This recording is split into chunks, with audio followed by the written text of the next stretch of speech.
ដូចรู้ជីវ៉ាដែលធ្លាប់មេត្តាប្រណីថ្នមច្របាច់គុកខ្និចខ្នក់ប្រឡែងនឹងក្តីអោគុណធៀបកាត្រីតើថ្លៃបាប់ទៅទីណាបួងពេជ្រនៅមាសប្រាក់រាប់រយម៉ឺនលានសូមផ្ទូជាទានក៏ព្រៀបពុំបានហត្ថាអំរឹងធ្លាប់ដេកអំរែកធ្លាប់ដាក់ផល្លាចានឆ្នាំងខ្សឹបសួរថាតើស្រស់ជីវ៉ាបាត់ទៅណាហើយអីលើគីតាវិចាសួរបងសួររបនួលអងម្ចាស់កនពេលខ្នើយខ្ទមកែវខ្ទមមៀងស្ចាស់អើយទៅណាហើយប្រលឹងបងអើយបងសែនរងាទំនួយគីតា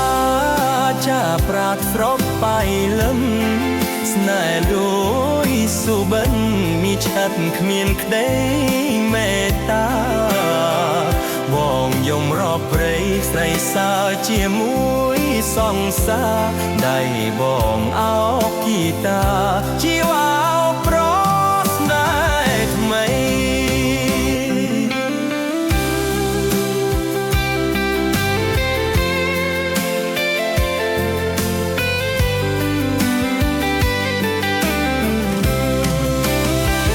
ឃើញស្រមោ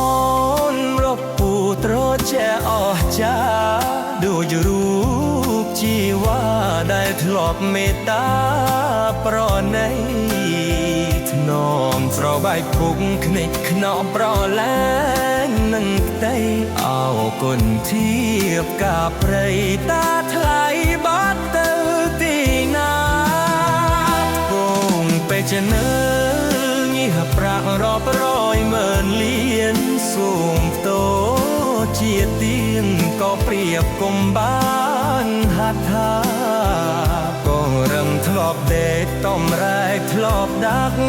ផល្លាចានឆ្នាំងខ្សឹបសួរថាតើស្រស់ជីវ៉ាបាត់ទៅណាហើយតែលើគីតាវិចាសួរបងសួររកនួលអងម្ចាស់កនពេលខ្នើយខ្ទមកែខ្ទមមៀងចាស់